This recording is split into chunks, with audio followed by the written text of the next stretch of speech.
안녕하십니까. 약속의 이름 최승건입니다. 자, 21번부터 우리가 근대사 40번까지 또 풀이를 한번 해보는데 앞에서는 좀 자세하게 했었죠. 또 이것이 밑바탕이 돼서 오늘은 좀 속도가 빨라질 겁니다. 또 이게 공부하는 묘미잖아요, 그렇죠? 점점 갈수록 어려워만 지고 힘들어만 지고 하나도 모르겠고 그러면 뭐 무슨 재미로 하겠습니까, 그렇죠? 공부가 점점 속도가 빨라지고 쉬워진다는 것은 그만큼 공부를 잘 하고 있다는 증거니까. 자, 21번부터 가벼운 마음으로 풀어볼게요. 자, 21번 미주신 이 제도와 관련된 설명으로 가장 적절한 것은 다 아는 제도죠. 이제 이 제도가 처음 경기도에서 실시되자 토호와 땅을 가지고 있는 사람들이죠. 박라빈들은 그동안 얻었던 이익을 모두 잃게 되었다. 그래서 온갖 수단을 다 동원하여 왕에게 폐지할 것을 건의했으나 백성들이 이 제도가 편리하다고 하였기 때문에 계속 실시하였다. 네, 뭡니까? 대동법이죠. 대동법. 1. 호를 기준으로 하였기 때문에 농민의 세금 부담이 줄어들었다. 호를 기준으로 한 거 아니죠. 대동법은 토지 면적을 기준으로 한다. 자, 그 다음에 2번 운영 과정에서 유치미는 증가하고 상납미는 감소하였다. 유치미는 말 그대로 이제 유치하는 겁니다. 그래서 그 지방에 있는 그 관청에서 그 지역을 운영하기 위해서 이렇게 보관해 두는 그런 쌀들, 그런 곡식을 유치미라고 하고요. 상납미는 바로 뭐예요? 이렇게 바치는 거죠. 서울에 바치는 거. 자, 이것이 이제 바뀌게 되죠. 자꾸 중앙에서 독촉을 하게 되기 때문에. 그래서 유치미는 줄고 상납미는 나중에 가면 는다라는 거 기억해 두시고요. 3번 인징, 족징 등 폐단이 심각하여 이 제도가 도입되었다. 자, 이것은 인징, 족징의 폐단이 심각하여 이 제도가 도입되는 거는요, 여러분들 이 인징, 족징과 관련된 것은 균역법과 관련된 거예요. 균역법. 이제 군역과 관련된 거예요. 이제 균역법을 하면서 1년에 한 필 내죠. 근데 나중에 이제 관리들의 부정이 들어가게 되면서 이제 뭐가 있냐면 황구첨정, 애기들한테 군포를 받아냅니다.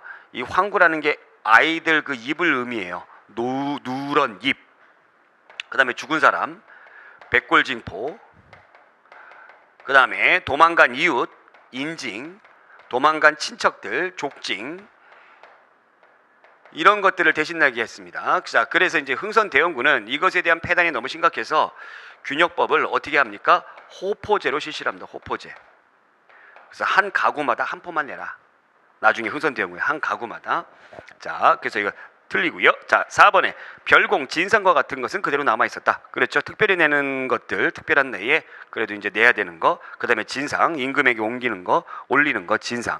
그래서 이제 우리가 이제 뭐 손님들이라든가 이렇게 까다롭게 구는 사람들 진상 그러잖아요. 이 임금에게 올리는 거를 그래서 자꾸 이제 너무 자주 올리고 막 이러다 보니까 좋은 거 안 올려요. 좋은 거 안 올리고 개수, 숫자만 맞추는 거죠. 그래서 나쁜 게 올라갑니다. 그래서 이제 진상 그런다 그러면 별로 안 좋은 거. 그래서 이제 그런 것 때문에 이제 뭐 술집이라든가 이런 손님들 좀 까다롭게 울고 막 이런 사람들 진상 왔다. 여기서 생겨난 말이죠. 그래서 정답은 4번. 자, 22번 볼게요. 가라의 설명 중 옳은 것만 고른 것은, 자, 옳은 것만 고른 것은 우리가 고려시 때 풀었던 부분을 가지고 이제 좀 약간 응용을 할 필요가 있는 그런 문제죠. 가 월정사 팔각 9층 석탑은 강원도 평창에 위치해 있으며 송나라의 영향을 받았다. 월정사에 있는 팔각 9층 석탑, 송나라의 영향, 고려 정기 때에 만들어진 탑입니다. 굉장히 화려하죠.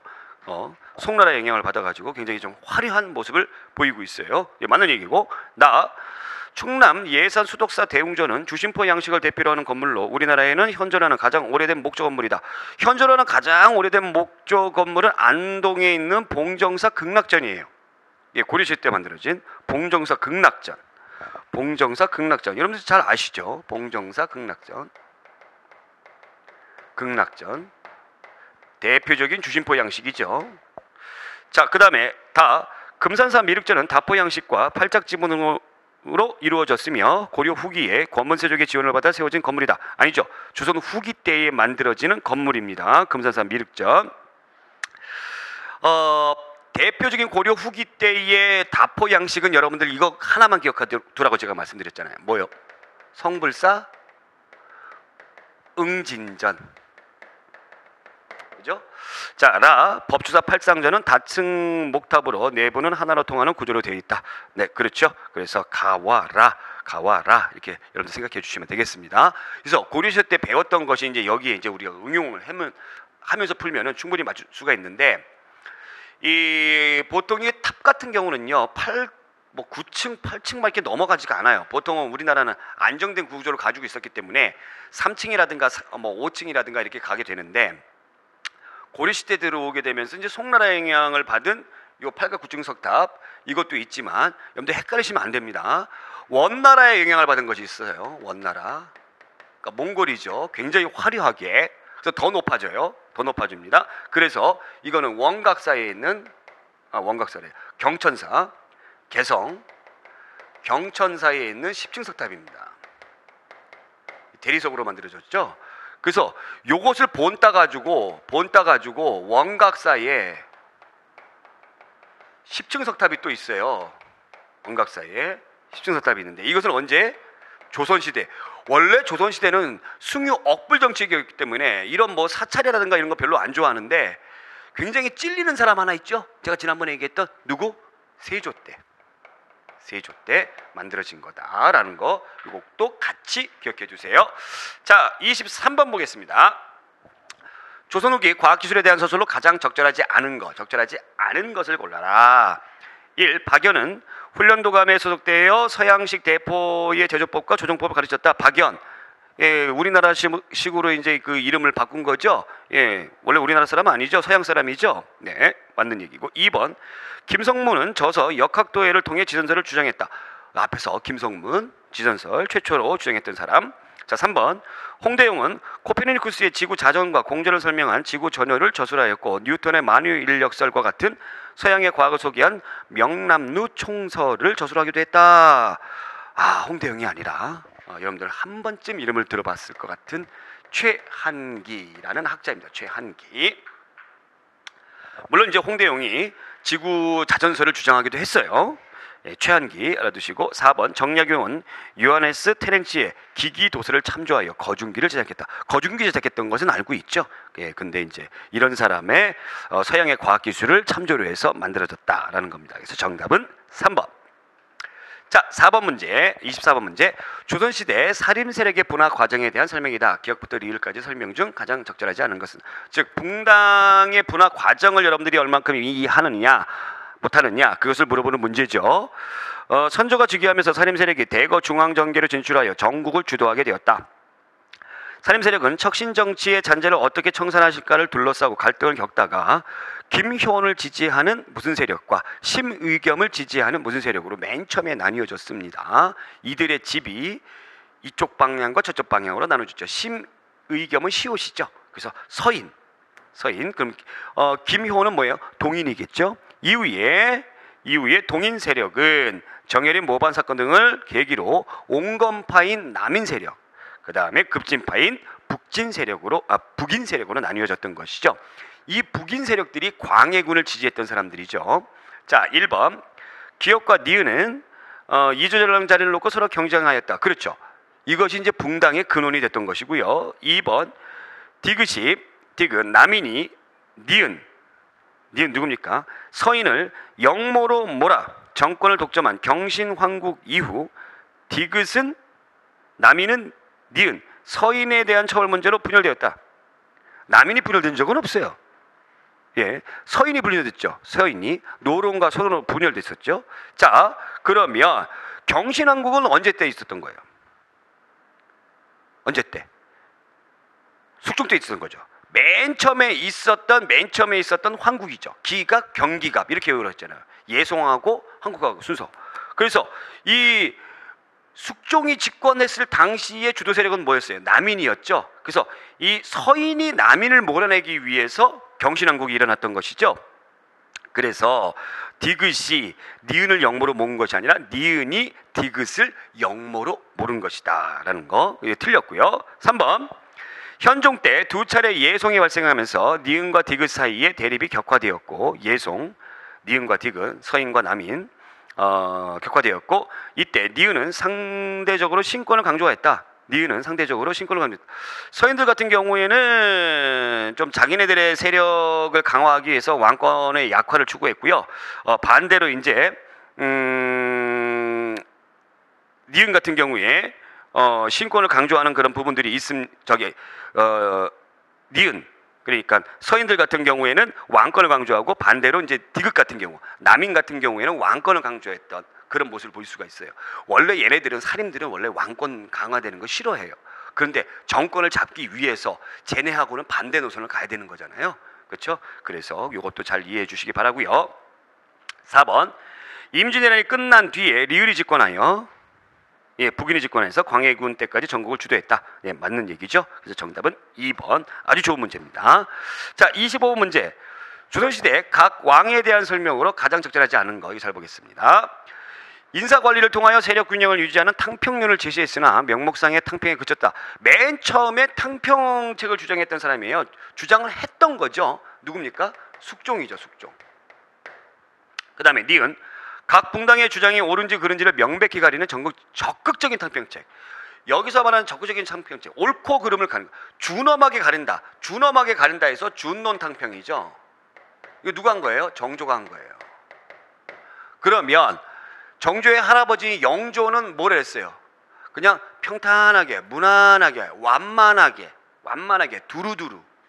그래서 완론 탕평이라고 합니다. 완론. 이건 영조예요.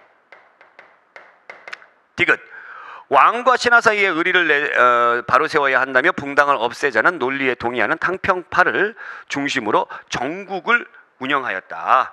그래서 붕당을 없애자는 논리에 동의하는 두루두루. 그래서 이거는 영조 해당합니다. 자, 1번, 기억은 상황에 따라 한 당파를 일거에 내몰고 상대 당파에게 정권을 모두 위임하는 편당적인 인사로 일관하여 황국이 일어나는 빌미를 제공하기도 했다. 숙종 때. 그렇죠. 2번, 니은은 정조죠. 친위부대인 장룡용을 설치하여 왕권을 뒷받침하는 군사적 기반을 갖추었다. 그렇죠. 자, 3번, 니은은 초기의 문신제도를 실시하고 규장각을 정치기구로 육성하였다. 정조. 그렇습니다. 초기의 문신제도는 제가 설명을 드렸고요. 자, 4번, 디귿. 언제 드렸냐고요? 우리가 앞에서 나왔잖아요. 그죠? 자, 디귿은 서울과 노비에 대한 차별을 완화하였으며 상공업을 진흥시키기 위하여 자유로운 상업행위를 허락하는 통공정책. 통공정책은 영조가 한 것이 아니라 누가 했다? 정조가 했다. 그래서 정답은 4번. 어렵지 않은 문제였습니다. 26번, 조선시대 각 인물에 대한 설명으로 가장 적절하지 않은 것. 역시 이제 틀린 거 골라라. 적절하지 않은 거 골라라. 1. 박지원은 청에 달아와 열하 일기를 저술하고 상공업의 진흥을 강조하면서 수레와 선박의 이용, 화폐의 유통의 필요성을 주장하였다. 그렇죠. 2번, 이익은 토지제도의 개혁론을 한전론. 네. 그 다음에 나라를 좀먹는 6가지의 패대를 지적했다. 그렇고요. 3번, 정약용은 지방행정의 개혁에 대해 쓴 경세유표. 자, 지방행정개혁. 이건 뭐예요? 목민심서죠. 경세유표는 뭐예요? 중앙입니다. 중앙. 그래서 중앙행정의 개혁에 쓴 목민심서. 서로 바뀐 거죠. 경세유표하고 목민심서하고. 이거 틀렸고. 그러니까 이거 정답이죠. 4번, 이동희는 동사에서 고구려 역사 연구를, 유득공은 발해고에서 발해사 연구를 심화하였다. 이들은 고대사 연구의 시야를 만주 지방까지 확대시킴으로써 한반도 중심의 협소한 사관을 극복하는 데 힘썼다. 그렇습니다. 그래서 정답은 3번. 자, 27번. 다음에 과학기술에 대한 설명으로 옳지 않은 것. 1. 불국사 석가탑에서 발견된 두루마리 형태의 무정광대에 달하는 이경. 세계에서 가장 오래된 현존 목판 인쇄물입니다. 그렇죠. 2번, 조선 후기에 이재만은 동의수세본을 저술하여 같은 병이라도 사람의 체질에 따라 약을 다르게 써야 한다고 주장했다. 이것이 바로 뭐죠? 사상의설이죠. 사상의설 또는 사상의학. 네. 3번, 조선 초에 편찬된 농사직설에는 농민들의 실제 경험은 농사법에 반영되었다. 그렇고요. 4번, 고려 후기에 중국의 수시력과 아라비아의 회회력을 참고하여 칠정산 내편, 칠정산 외편 역법이 나왔죠. 자, 고려 후기에 나온 거예요? 아니죠. 조선초 세종 때 나왔던 것입니다. 자, 그래서 정답은 4번. 28번, 가제도의 시행에 관한 자료이다. 가제도에 대한 설명으로 옳은 것은 가제도 봄, 가을로 7마치 선해청에서 수납하여. 선해청. 공부 열심히 하신 분들은 딱 알 거예요. 선해청. 이 뭐지? 경기도에서 상납하는 모든 경납물의 구매를 사용한다. 광해군 일기. 자, 선해청이 뭐 하는 기구죠? 대동법을 관장하는 기구예요. 광해군 일기에 딱 나왔어요. 광해군 딱 하니까 또 느낌 오죠? 대동법이라고. 그럼 대동법입니다. 대동법. 옳은 것은 지주에게 결작이라는 것을 부과했다. 결작은 뭐예요? 균역법이죠? 네. 자, 2번 상공은 현물 대신 쌀로 수세했다. 그렇습니다. 3번 토질에 따라 6등급으로 나누어 수세했다. 공법 중에 하나는 전분 6등법. 4번 풍흉에 관계없이 한 결당 4두에서 6두를 부과했다. 영정법이죠? 그래서 정답은 2번. 자, 29번 갑니다. 조선 후기 향촌 사회의 변화된 모습으로 거리가 먼 것. 1. 향촌 사회에서 중앙의 관건이 강화되고 아울러 관건을 맡아보고 있던 향리의 역할이 커졌다. 네. 이거 잘 이해해 주셔야 돼요. 이 향촌 사회 조선 후기 들어가게 되면은요, 중앙의 관건이 강화되고 관건을 맡는 향리의 역할, 예, 즉 이 관건이라는 게 바로 뭘 얘기하냐면은 그 중심부에 있는 뭘 얘기하는 겁니까? 그 지방 행정, 그 수령들, 이런 수령들의 역할이 강화됩니다. 강화돼요. 왜 그러냐면 자꾸 살림들이 지방의 근거지로 있는 살림들, 특히 또 살림들이 있어요. 살림. 제가 지난번에 이제 설명을 드렸죠. 살림. 이 중앙에 나아가지 않고 그 지역에서 여론을 형성하는 중요한 살림이라고 하는데, 이런 사람들의 어떤 세력이 강화되고 막 하다 보니까 지방 수령의 권한을 좀 많이 주게 됩니다. 많이 주다 보면서 지방 수령 밑에서 실무 행정을 담당하는 육방관속의 권한도 상대적으로 커지겠죠. 그죠? 그 얘기를 하는 거죠. 그러면서 뭐의 권한은 좀 약화되는 겁니까? 유양소의 권한은 좀 약화되는 그런 모습을 볼 수가 있어요. 2번, 새로운 세력인 분홍층은 관건과 결탁하여 성장 기반을 굳건히 하면서 향안의 이름을 올리기도 했다. 그렇죠. 관건이 강합니다. 그러면서 양반들은 몰락하고, 그러니까 분홍층들이 관건과 결탁하면서 약간의 뇌물 주고, 그러면서 새로운 향촌의 지배자, 그러면서 지들끼리 싸워요. 구세력과 신세력 간에. 그거를 뭐라고 부른다라고 그랬죠? 향전이라고 부른다. 향전. 3번, 양반의 이익을 대변하는 향회는 주로 수령이 세금을 부과할 때 물어보는 자문기구로 구실이 변화했다. 그랬습니다. 향회가 여러 가지 수령에게 이런 거 저런 거 자문하고 뭐 하고 그랬는데, 이제는 그냥 세금 부과할 때 이런 거 부과하면 돼? 이렇게 물어보는 거죠. 그렇게 하세요, 사또? 네, 이런 식으로. 네. 4번, 양반층은 향촌을 교화하고 사회 질서를 확립하기 위해 향약, 향살의 향음주례를 실시하기 시작하였다. 조선 정기 때의 모습이죠. 그래서 정답은 4번. 자, 미주친 왕이 실시한 정책으로 옳은 것은 체제공이 아르기를 평시서로 하건 평시서, 우리가 경시서에서 세조 때 이름을 바꿨다라고 얘기했습니다. 30년 이내에 신설된 시전을 모두 혁파하게 하십시오. 형조와 한성부에 분부하여 유기전 이외에는 금난 정권을 행사하지 못하게 하십시오 라고 하니 왕이 허락했다. 여기서 말하는 왕은 누굴까요? 정조죠. 신의 통공을 얘기하는 거죠. 자, 어영청을 1번, 어영청을 설치하여 북벌을 준비하였다. 어영청을 설치하여.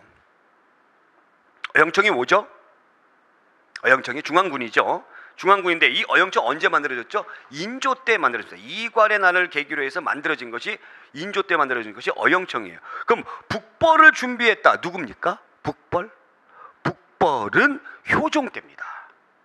효종 때 이 어영청을 강화하면서 북벌을 준비를 했어요.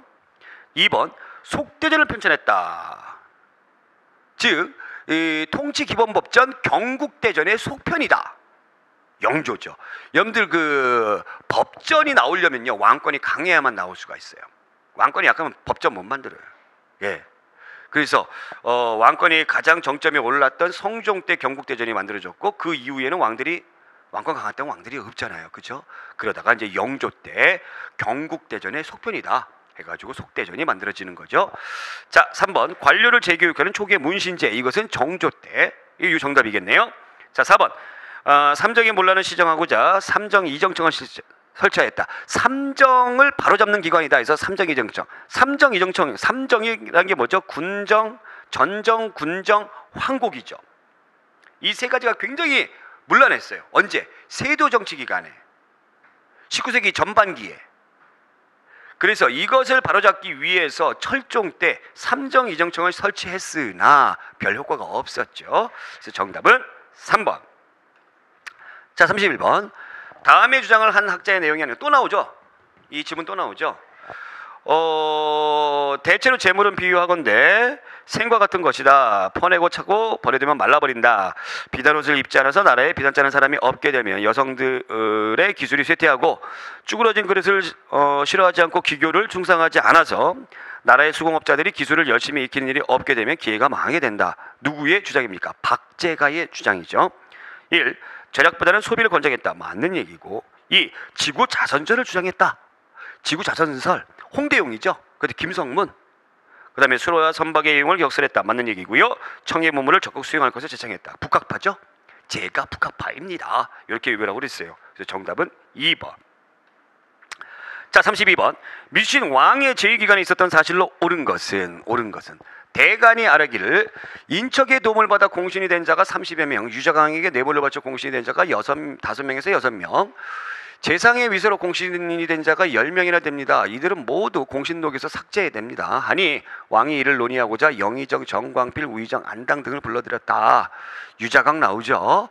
예, 간신이죠. 대표적인 간신이죠. 자, 이것이 바로 뭐죠? 우리가 앞에서도 풀어봤던 조광조의 위훈 삭제. 예, 중종이죠. 이것 때문에 조광조가 미움을 받아가지고 귀양가죠. 이러므로 인해서 살인들이 타격을 받는 뭐가 일어납니까? 기묘사화가 일어나는 거죠. 자, 1번 현령과의 실시로 살인이 등용되었다. 예, 맞는 얘기고요. 2번 조의제문을 빌미로 사화가 발생했다. 이게 조의제문 무어사화죠. 연산군 때. 3번 서인과 남인 사이에 예송이 전개되었다. 예송 두 차례 예송 현종 때. 4번 노론과 소론의 대립으로 황국이 일어났다. 숙종 때죠. 정답 1번입니다. 자, 33번. 미추신 조치에 대한 설명으로 가장 적절한 것은 양인이 내는 포를 반으로 감면한 조치는 이제 딱 느낌 옵니다. 여기서부터. 그죠? 오로지 만백성을 걱정하는 뜻에서 나온 것이다. 감면한 것을 계산해 보면 모두 50여만 필에 이르는데 돈으로 계산하면 100여만 양이다. 감면에 따라 각 아문과 영진의 비용을 줄였지만 아직도 40여만 양이 부족하다. 이에 염선세, 어장세, 염세, 선세, 선박세죠. 받아들여 모자라는 액수를 충당하도록 한다. 이 제도에 대해서 아주 자세하게 이야기하고 있어요. 바로 뭡니까? 균역법이죠. 1. 공인이 등장하는 계기가 되었다. 이것은 대동법. 2. 호를 단위로 군포를 부과하였다. 이것은 이제 나중에 누구 때? 대원군 때 실시하는 호포제고. 3번 군역의 폐담을 시정하기 위해 시행되었다. 그렇고요. 4번 풍요를 고려하여 전세를 차등 있게 진수했다. 공법이죠. 그래서 정답은 3번입니다. 자, 34번. 다음 주 영조 때에 편찬된 세적은 동국문헌비고. 예, 맞습니다. 이거 영조 때예요. 동국문헌비고. 자, 우리나라의 어떤 문화라든가 이런 문물이라든가 이런 것들을 총망라해서 적은 백과사전이라고 보시면 돼요. 이거 영조 때 나오는 동국문헌비고, 그 다음에 속대전 꼭 알아두시고요. 그 다음에 동국지리지, 이것은 지리책인데 한백겸이라는 학자, 광해군 때 나온 거. 광해군 때. 동서강목, 여러분들 너무나 잘 아시는 안정복, 정조 때. 동의보감, 허준이죠. 광해군 때. 그래서 정답은 1번. 35번. 가다의 설명에 해당하는 인물을 바르게 연결하는 것은, 만약에 이제 종교가 천주교라면 이 문제는 쉽게 풀 수 있는 문제입니다. 가 스승 200의 권유로 북경에 갔다가 서양인 신부에게 세례를 받고 귀국했다. 우리나라 최초의 세례자입니다. 천주교 세례자 이승훈이죠. 이승훈. 세례명이 베드로예요. 베드로. 이승훈. 나 성리학의 입장에서 천주교를 비판하는 천학문답. 보통 남인들이 천주교, 또 신학자들이 많아요. 예. 그러니까 이 남인들이 천주교를 좋아했던 이유는 바로 뭐냐면, 천주교를 연구하다 보니까 천주교가 서양의 종교잖아요. 자, 그러다 보니까 서양의 과학기술이 왜 발달했을까 봤더니 이들의 종교에 있더라. 이 천주교에서 남녀 평등을 강조하지 않습니까? 아, 그러기 때문에 과학기술이 발달했구나. 그래서 이 남인들이 이 실학을 연구했던 남인들이 천주교를 많이 받아들였던 이유가 거기에 있습니다. 근데 우리나라 국학자 대표적인 역사자 안정복은 이걸 비판했습니다. 사학이라 아주 사악한 학문이다 해가지고 비판을 했어요. 그래서 성리학의 입장에서 천주교를 비판하는 천학 문답을 저술했다. 이것은 안정복이고요. 신부가 되어 충청도 당진 솔매를 근거로 포교하다가 붙잡혀 처형되었다. 병호박해 때 이제 그 헌종 때 김대건, 우리나라 최초의 신부님이죠. 천주교 사제 김대건 신부를 얘기하는 것이고요. 그래서 가는 이승훈, 나는 안정복, 다는 김대건. 정답 3번. 자, 그 다음에 36번. 가에 들어갈 내용으로 가장 적절한 것 효종의 죽자, 인종의 계비, 자의 대비 복제 문제로, 온 있는 문제로 송시호를 비롯한 서인과 허목 등 남인 간의 예송이 발생했다. 요게 이제 2차 예송이죠. 2차 예송 때 누가 집권을 했어요? 남인들이 집권을 했습니다. 자, 그러면 가예요. 그럼 효종이 죽자. 이게 효종이 죽자. 효종이 죽었네요. 그럼 1차 예송이네요. 1차. 그쵸? 1차 예송입니다. 1차 예송이니까 서인들이 집권했죠. 그 이유를 얘기하는 겁니다. 1. 살인이 동인과 서인으로 분당되었다. 이건 언제예요? 선조 때고, 선조. 2. 전국이 급격하게 전환되는 황국이 나타났다. 숙종 때죠. 그 현종 이후죠. 예. 3번. 북인이 서인과 남인을 배제한 채 정권을 독점하였다. 자, 북인이 독점했던 광해군 때. 4번. 소수 가문이 권력을 독점하는 세도정치. 세도정치는 19세기 전반이라고 제가 말씀드렸죠. 그래서 정답은 2번. 자, 37번. 가라 시기에 있었던 역사적 사실로 적절하지 않는 것은, 그럼 요거 이제 안 보이니까 제가 이제 적어 드릴게요. 가가 있고, 그 다음에 라죠. 그러면 여기가 이제 광해군이 시기한 거고요. 광해군. 여긴 뭐죠? 인조반정. 인조가 주기를 했습니다. 여긴 뭐죠? 정묘호란. 여기는 뭐죠? 경신왕국. 그 다음에 여기 뭐죠? 이인자의 난입니다. 이인자의 난. 자, 그러면 이제 정묘호란 때는 뭐 인조 때고, 경신왕국 요 때는 여기 뭐예요? 숙종 때죠. 숙종 때. 이인자의 난이 일어났습니다. 이건 뭐예요? 영조의 집권 초반기 때죠. 자, 그러면 1. 명나라의 요청으로 강홍립을 도원수로 삼아 약 1만 3천 명의 원병을 파견했다. 그렇죠. 이것이 광해군의 실리적 중립외교죠. 네, 맞는 얘기고. 그 다음에 공로의 평가로 불만을 불미고 이괄이 난을 일으켰다. 이괄의 난, 인조반정 이후에 인조 집권 초기에 일어났었죠. 그렇죠. 이 이괄이 난을 일으키고 또 이괄의 난이 일어남으로 인해서 정묘호란까지도 일어나는 계기가 됐습니다. 3번. 청과 국경을 확정하고 백두산에 정계비를 세웠다. 백두산에 정계비를 세웠던 것은 숙종 때예요. 숙종 때. 그러면 경신왕국은 숙종 집권 초반이죠. 자, 그 다음에 안녕복이 일본에 가서 울릉도와 우산도가 우리 영토임을 확인받았다. 이것도 역시 숙종 때입니다. 자, 그러면 집권 초반기에 여러분들이 상상하셔야 돼요. 집권 초반기에 때는요, 외교라든가 이런 거에 신경 쓸 수가 없어요. 그럼 뭐에 신경을 써요? 정권의 안정에 항상 신경을 씁니다. 그러니까 왕권의 어떤 그 확립에 신경을 써요. 그거 집권 초반기 때의 모습입니다. 자, 그렇기 때문에 다라든가 라 같은 경우에는 경신왕국 이후에 있었던 것이죠. 그렇죠? 그래서 여러분들 요 3번 다가 틀렸어요. 여러분들 그 해설 써보게 되면은 그 정확하게 연표가 나와 있는데, 이 문제는 연표를 제가 늘 말씀드리지만 연도를 외워가면서 푸는 문제가 아니라 여러분들이 그 정치적인 어떤 흐름 이런 것들 얼마나 잘 파악하느냐, 그것을 물어보는 문제예요. 그래서 정답은 3번입니다. 자, 38번. 조선시대 미술에 대한 설명으로 가장 적절하지 않은 것을 골라라. 네, 예술 문화 이쪽이죠. 18세기에 들어 중국의 화풍을 배격하고 우리의 고유한 자연과 풍속을 있는 그대로 묘사한 진경산수, 진짜 경치죠. 화풍이 등장했으며 정선은 진경산수와의 대가로 금강전도, 금강산, 그 다음에 인왕제색도, 서울에 있는 인왕산을 얘기한 것이죠. 그렸다. 맞는 것 같죠? 맞는 것 같죠? 틀렸어요. 왜? 뭐가 틀렸을까요?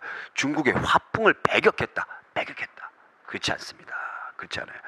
중국의 화풍을 어느 정도 받아들여요. 그러니까 화북지방, 중국의 북쪽 지방에서 일어났던 북종화, 그 다음에 이 남쪽 지방, 강남 지방에서 유행했던 남종화, 이런 것들을 받아들이면서 독자적으로 뭐 하는 겁니까?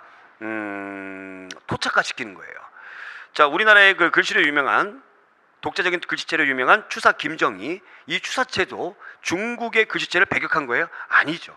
중국의 글씨체를 받아들이면서 섭렵하면서 한 것이죠.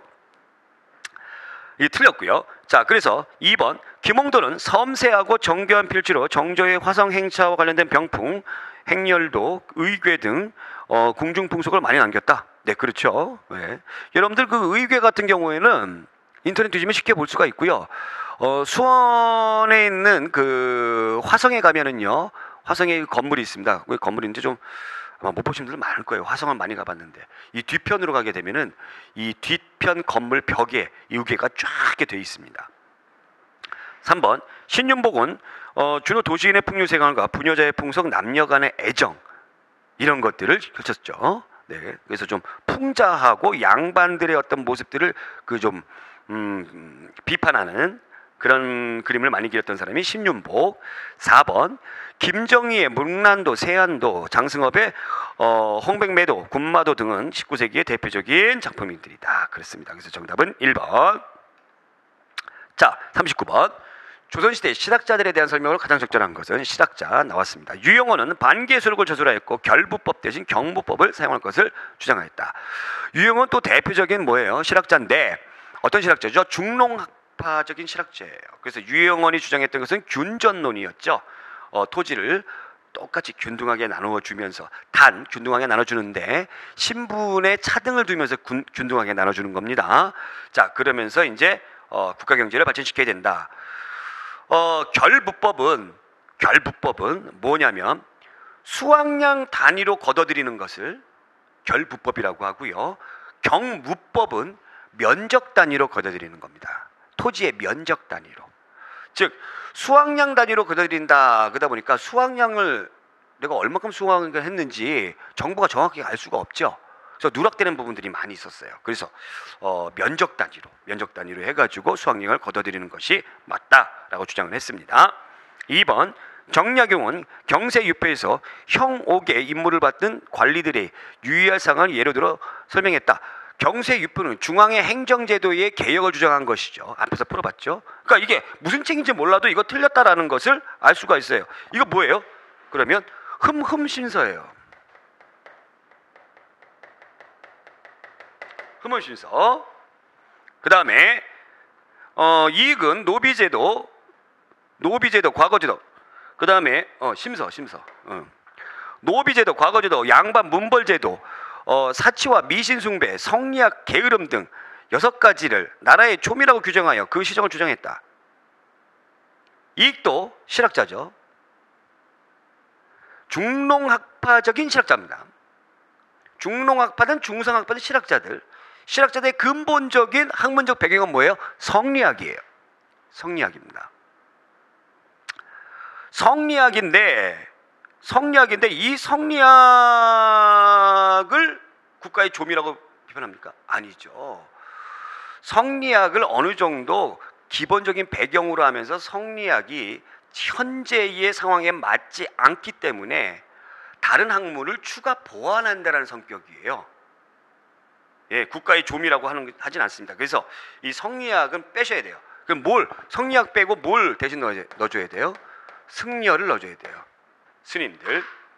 4번, 허목은 기언을 저술하였고 붕당 정치와 북벌 정책의 폐단을 시정하기 위해 왕과 육조의 기능 약화, 호포조의 적극적인 실시 등을 주장했다. 예, 이분이 이런 걸 했기는 맞는데 역시 마찬가지로 붕당 정치와 북벌 정책의 폐단을 시정한다. 특히 붕당 정치의 폐단을 시정한다. 그럼 붕당 때문에 왕권이 약화되잖아요. 의정부의 기능도 약화되고. 그러면 왕과 육주의 기능을 약화시켜야 될까요? 아니죠. 강화시켜야 되겠죠. 비변사의 기능을 약화시켜야 되겠죠. 그죠? 그 다음에 호포제의 적극적인 실시를 주장한다. 호포제라는 거는 대원군 때에 실시하는 거. 그 호포제 반대했습니다. 그래서 정답은 1번. 자, 40번. 조선 후기 사회의 모습에 대한 설명으로 가장 적절한 것은? 자, 보겠습니다. 1. 조선 후기 사회 불안이 계속되는 상황에서 최시영이 동학을 창시했다. 최시영이 아니라 최재우죠. 네, 최시영은 이대교주입니다. 2번 정부의 적극적인 광산개발 정책에 따라 18세기 중반부터 잠체 현상이 사라졌다. 잠체라는 것은 몰래 캐가는 걸 얘기하는 건데요. 이 잠체 현상이 점점 늘어나죠. 나중에 가면은 이제는 이 원래 광산이 국가에서 관영으로 했는데 이제 민영으로 다 돼버려요. 왜냐하면 특히 청과의 중국과의 무역이 활발해지면서 청한테 은을 줬단 말이에요. 근데 국가가 이렇게 하다 보니까 이 필요한 은이 생각만큼 캐지지가 않는 거죠. 그래서 이제 허용을 하게 됩니다. 민간에게도. 그러다 보니까 잠체도 점차 많아지게 되더라라는 얘기고. 자, 3번. 국제인 무역에서 사적인 무역이 허용되면서 상인이 무역 활동에 적극적으로 참여하였고, 특히 의주의 만상은 대일본 무역을 주했다. 의주의 만상은 대청 무역이죠. 대일본 무역은 뭐죠? 내상입니다. 동네에 기반을 두는 내상. 4번.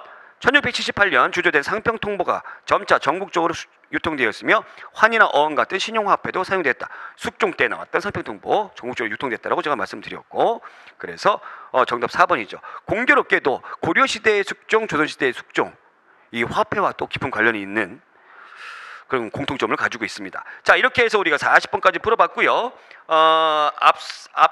지난번 강의보다도 여러분들 아마 좀 더 쉽게 풀이를 하지 않았을까라고 저는 생각이 들고 아마 더 쉬워질 겁니다. 41번부터 60번까지 다음 시간에 또 힘차게 즐겁고 행복하게 풀어보도록 하겠습니다. 오늘 여기까지 고맙습니다.